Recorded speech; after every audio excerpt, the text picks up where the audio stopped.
back once again. That was It All Came From a Thought by Squadda B, who is joining us here in the studio today for a live exclusive interview. Also, I believe, are you recording the music video for that right now? Yeah, I figured why not, man. You know, I'm very happy to be here. I'm very happy to have this. I heard Shady Blaze was here before, right? Yeah, about almost a decade ago now, which is crazy. We getting old, baby. Shout out to DJ Strongarm back in the day. DJ Strongarm. Yeah, that's a crazy name, man. Respect. Hell yeah. So Shady been here, so I figured I might as well, do the most I can while I'm here. It's a legendary spot. I appreciate you for having me here, man. Sure, so man. I'm a fan, so I'm happy to have you here as well. I'm a fan too. I was listening on the way up here, and we were talking about your voice and stuff like that, and how we like the way that everything came together like that. So the SM6, which is Secret Mixtape 6, if I'm right. You are very much correct. I'm gonna have to play the presidential role and think before I speak in this room. But yes, you are right. I released 2 albums this year.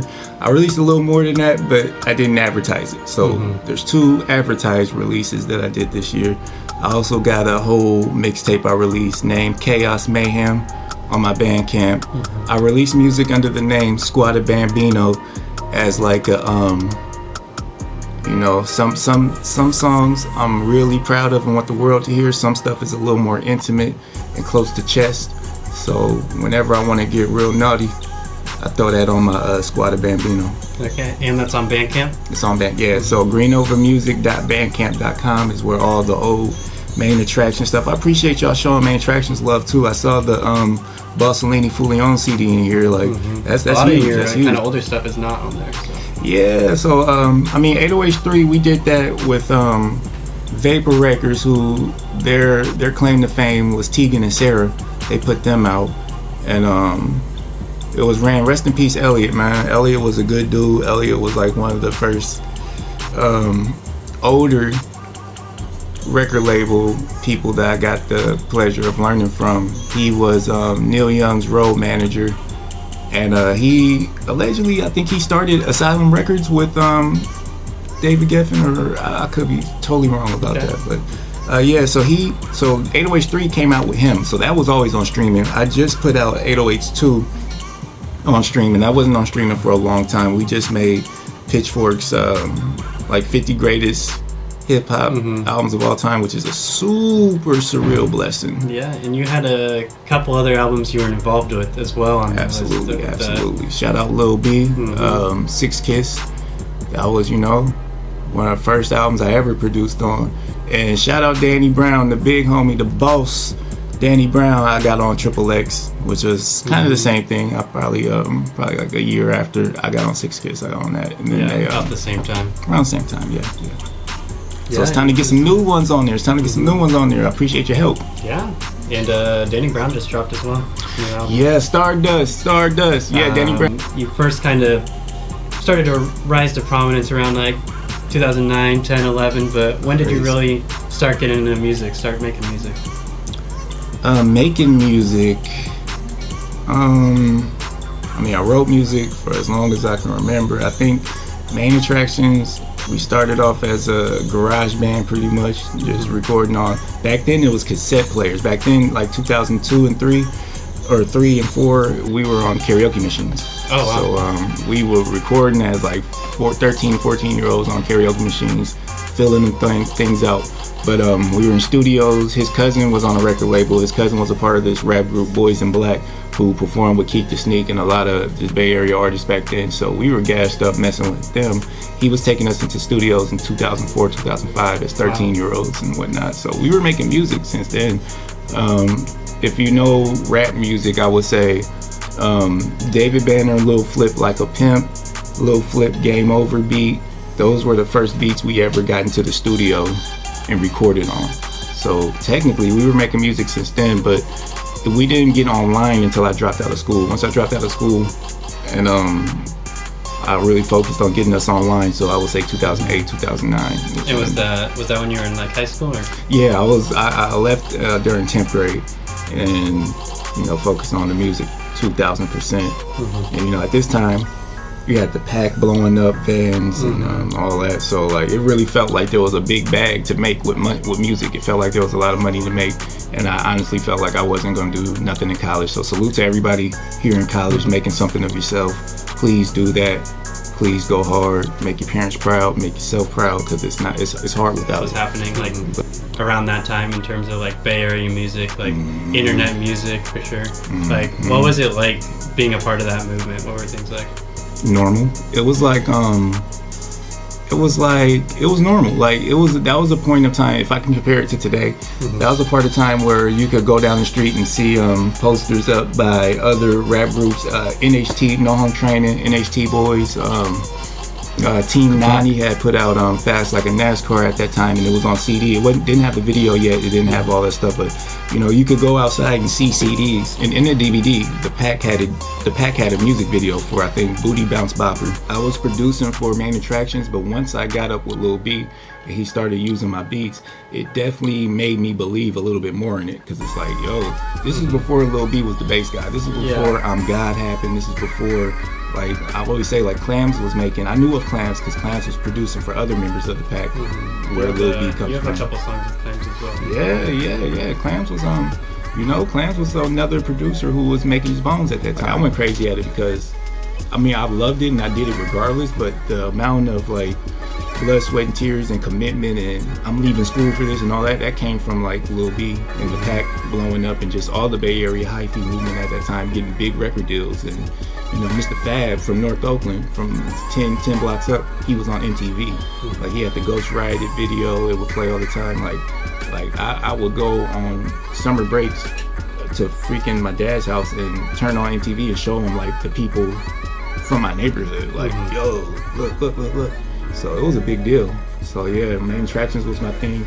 Shout out to Mondre for being someone who, put his verses on the songs and whatnot, and we got to where we need to go. You talked about working with Lil B.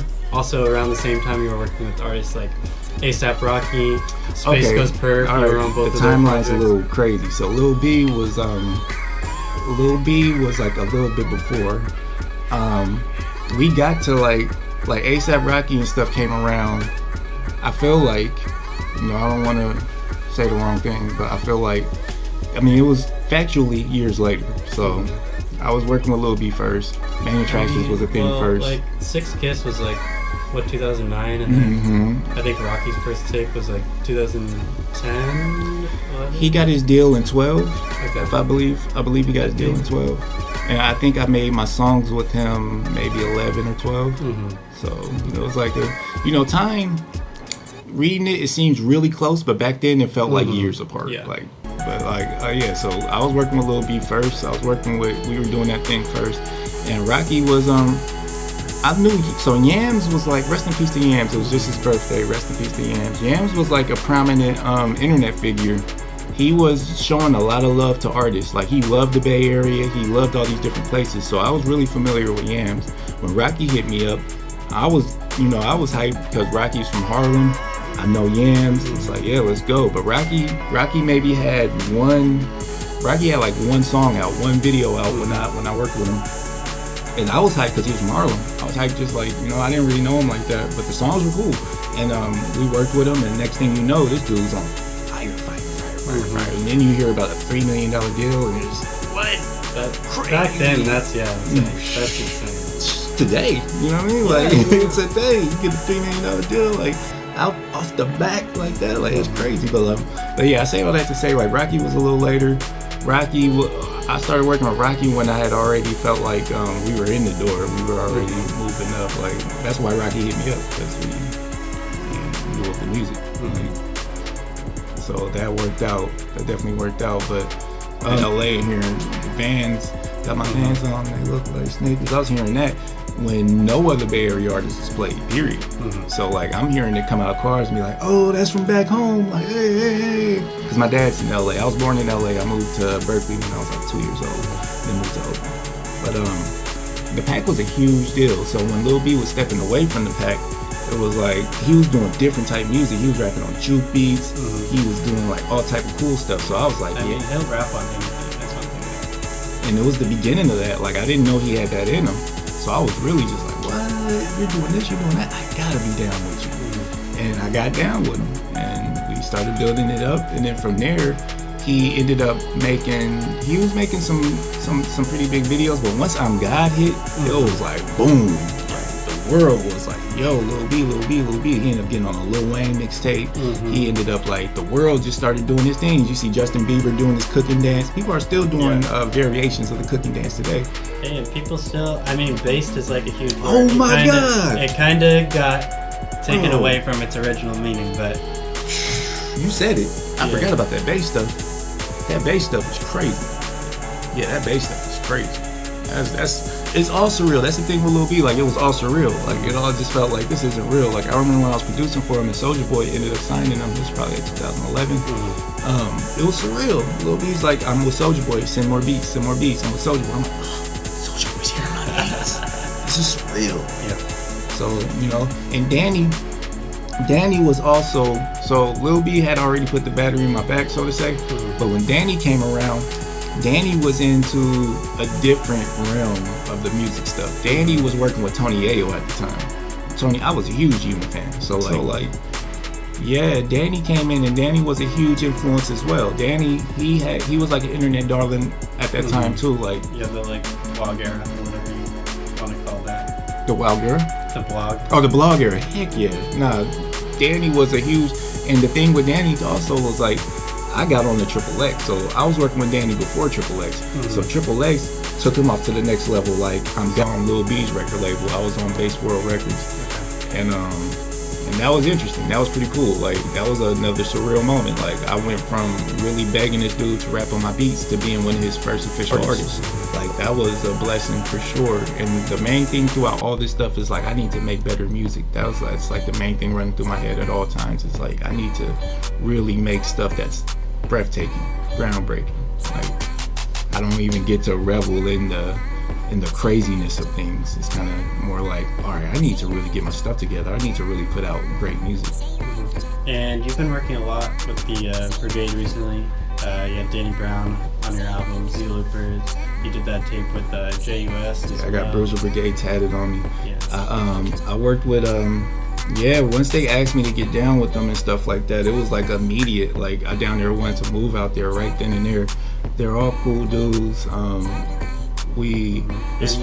think you told me before you're like kind of living half there, half there. Yeah, back and forth. And that's the way I want it, honestly. Like, I want to be able to be out there grassroots. See, that's the thing, like, working with them, I've never, since the days of Green Over, when I used to have everyone around. With Green Over, people just got older.